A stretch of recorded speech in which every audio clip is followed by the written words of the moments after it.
I'm Al McFarlane. Welcome to Conversations with Al McFarlane.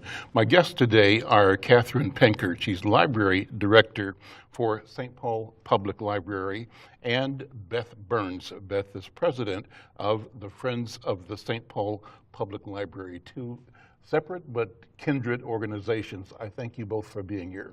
Thank you. And so before the show, I raised the question.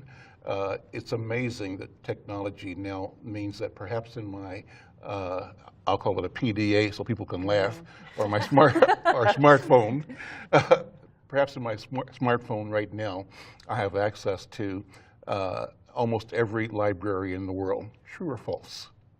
I'm going to let you do that. Yes. Yes, both. Certainly our phones give us access to so much information, and libraries are very much about information. And at the same time, I think there are really important reasons to still go to a library in your neighborhood. Okay, so let's talk about that experience of going to a library. And I'll start by sort of my statement or story about how much it meant to me. My parents insisted that I go to the library, and I'd go on my bicycle to a library in Kansas City, and I would get lost in a book or in books or in stacks, and I'd be there for hours and hours, and always leave with an armful of books and be so happy and proud of myself for reading so much and going back again. So the library experience meant a pathway, a gateway to the world. And so I'm sure that's still the case, probably even more now than it ever was before. What do you think? Yes, absolutely. That we know the books and the materials at libraries can take you anywhere in the world.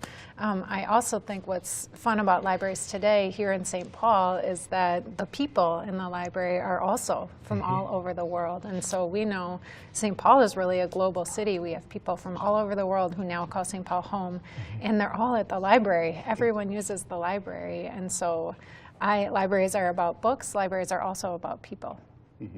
Besides books, film? Oh, film, yes. Movies, music. You can check out vinyl if you listen to vinyl records, but also classes and programs and events and experiences. And I had someone say to me last year, you know, I like to buy my books. This person said, I like to own them, but I will go to a library for an experience, an arts experience, a cultural experience. I can't order that to my front door, and I value that and I appreciate that. So what role does the Friends play in supporting this idea of the value of libraries? Well, I think as I was listening to you talk and the idea of libraries are people, I was speaking with a woman yesterday, and I said, oh, thank you so much for supporting the Friends. And she said, oh, I love to support the Friends because the library is one of my best friends. And I think that in a nutshell is sort of what for 75 years the Friends has done in St. Paul. The city in St. Paul does a really great job of understanding the value of the library, what the library means in terms of creating a city that works for everyone. But the city budget can't always do everything that the library needs to meet the needs of all of the people who are coming into our city, whether it's kids or older adults.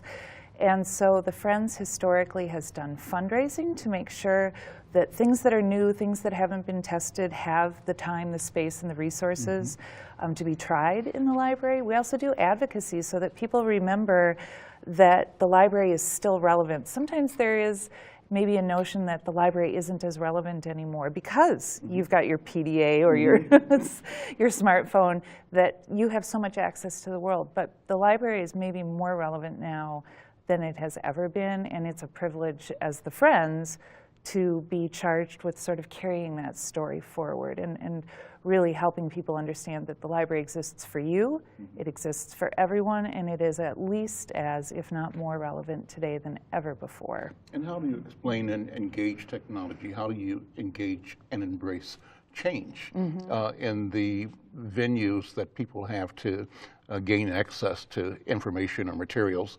How do you plan for that so that you maintain that relevance and the value that you bring communities and individuals?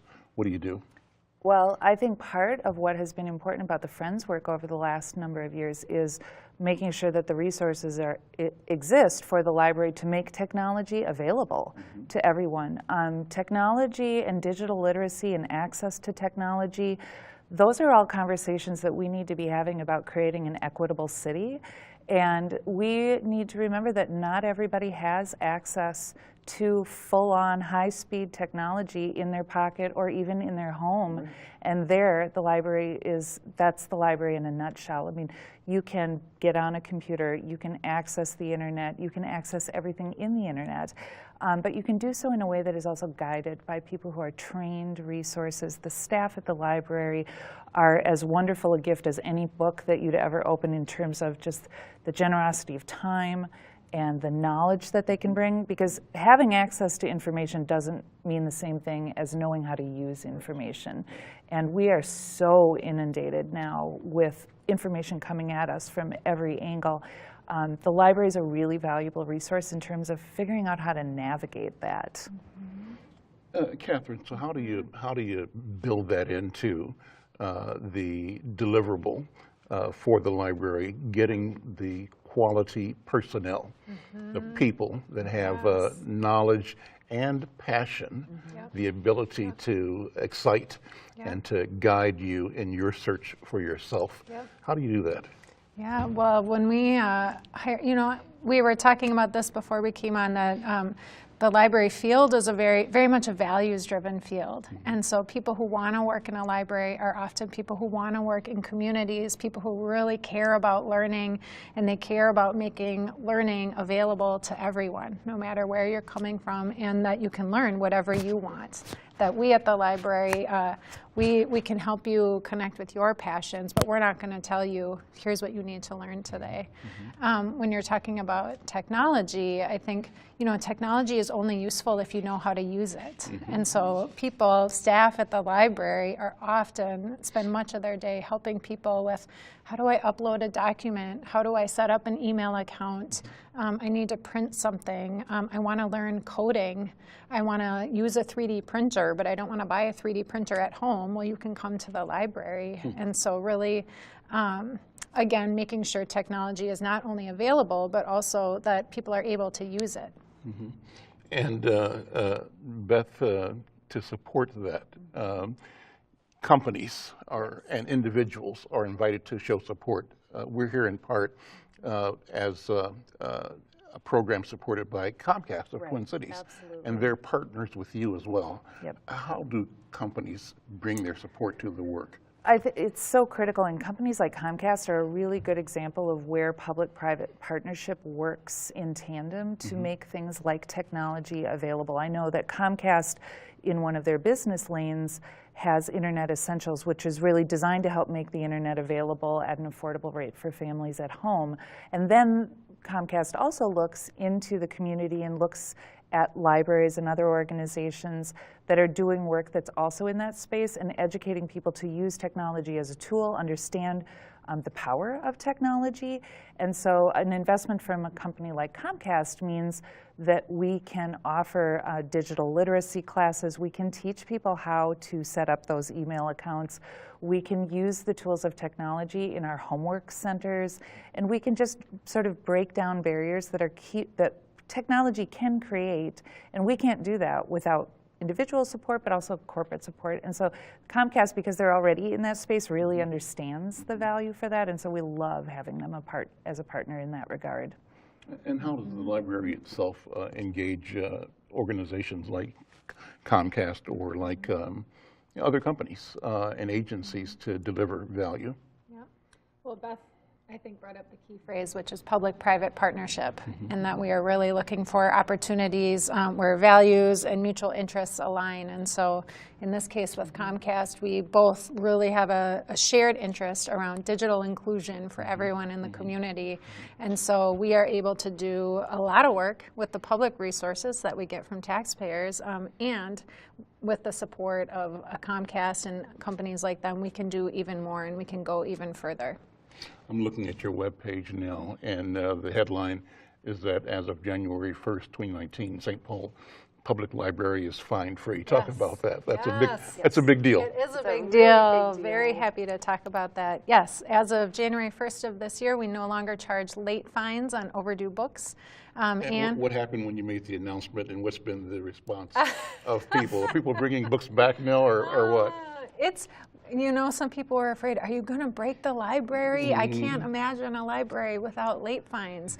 And no, we have not broken the library. And we have had so many great stories of people coming back, and a lot of people saying, you know, someone rode an elevator with one of our staff at the Central Library downtown, and she said, I have been praying to come back to the library, but my sister checked out books years ago and I had fines and I couldn't come. Now I'm back and I don't know where to start. Can you help me? What can I start with? So feeling guilty a little bit and keeping away because you know. That was one of our interesting learnings. Part of where we came to this was we were talking to community members all last year. We were doing a strategic plan and doing a lot of listening. And we learned that fines themselves are a barrier, but even just the fear of fines, that people think of libraries and they sometimes think of guilt or shame, and that's not what we want. And so we wanted to break that connection and say, no, come back, come in, this is your library, this is all of our library. So we couldn't be more excited. That's great. I'm always concerned about the preservation or presentation of cultural realities. I'm interested in both of your takes on how libraries help people from different ethnic communities both explore and defend, examine identity. What do you think about that question? That's longer than a 15-minute episode. We would really agree, and as a public library, we really strongly feel, you know, who is our community in St. Paul? We are St. Paul's library system, and what does that mean to really belong to this community? One of the things that we have done at St. Paul Public Library that I think is one of the best examples of this is that as new immigrant and refugee communities have settled here, some of our communities wanted children's books to help teach and share their language, their home language, with their children, and there just not many existed. And so our library system, we have amazing staff who partnered with community members to create new literature and publish new literature in Amharic, Oromo, Hmong, Karen, put it into circulation in the library, but also just make it available for purchase, you know, by anyone. What does that do? What does it do to highlight this diversity of understandings and experiences and culture? What do you think? What does it do? Oh my gosh, it's so important. I mean, everybody gains, not just everybody wins. Yes, what a learning experience for everyone, right? For children, for adults, for people who grew up in Minnesota like I did, for people who are new. One of the most powerful examples of this, last year we launched a new children's book in the Amharic language, and I learned that the Amharic alphabet is a very unique alphabet, and that the alphabet is really an important part of the Amharic culture. And so one of the men who helped write this book... I'm curious. Tell me about that now. If you Google the Amharic alphabet, you'll see the symbols are really beautiful, and it really looks like no other language. And so not only it's a written language, but just aesthetically, it's beautiful. For Ethiopia. Yes, yes, yep. And so one of the men who had helped work on this project, he came to our launch event, and we have a big poster on the wall and has the cover of the book and the titles in Amharic, and he said, this means so much to me to walk into this library and to see my language on the wall, and I only see this when I go home to Ethiopia and now here in the library in St. Paul, and wow, that is such a big deal to me. That's amazing. It's so important too, and why it is so easy to get behind supporting the library is for people to feel safe and seen and that they belong. They need to see themselves reflected and their culture reflected and respected in the space that they're in. There's a lot of conversation about the library as one of the last places where we have true social infrastructure. I mean, where else are you within walking distance of a facility that is free and open to the public and says you are welcome here every single day? And that really does mean everyone. And so I am so appreciative of St. Paul Public Library's emphasis on making sure that all of the communities of St. Paul are reflected in the library, and people can see themselves and feel that welcoming space. And there's always more work to do in that regard. But the investment in programs like, we have a cultural liaison program that the Friends are really proud to support, again, through corporate partnerships that are essential to how work gets done. This means that native-speaking members of communities are employed at the library to be the liaisons to new immigrant communities, to cultural communities that maybe are historically marginalized or underrepresented in all of our systems of government and in the city, and making sure that the library is designing programs that are for and about and informed by those communities and the individuals who are seeking something in the library. And St. Paul's doing just a great job, so I can brag about it since we get to be the cheerleaders for this work. But it's really field-leading work that's happening in St. Paul in that regard. Sounds to me it's like it's about intentionality. Absolutely. Of doing right because we intend to do right, and we expect to deliver and derive benefit from doing right. And doing right means doing right for everyone, for everybody, because we recognize the, what's the right word for it? The,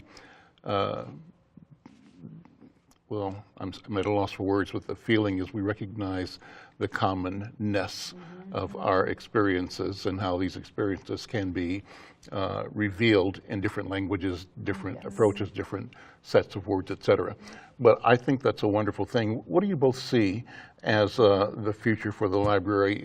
Beth, first of all, as a friend of the St. Paul Public Library, how do you see your role and the need to continue to support relevance in libraries and in people getting what they need from libraries? What do you think? I think I'll answer for what I think our role is in relationship to the future of libraries. I think that we have a responsibility to help people understand that libraries, far from being antiquated or book repositories or nostalgic or romantic ideas of what a library is, that libraries are really at the edge, at the lead of a lot of what's happening in our community, and that a library today is responsive to the needs of the community and is doing work that's really front of field and is responding to the, I need the library to be this for me. And then our job becomes making sure people understand that and aren't stuck back in a different idea of what a library is. So I love to read. I am thrilled that there will always be books on the shelves of libraries, but I am also thrilled that the library has maker spaces and sewing machines and recording studios and 3D printers and vast numbers of computers and stories that are written in languages that are not my languages, but maybe your language. And that's the message we have to carry forward, that the library is moving with the community.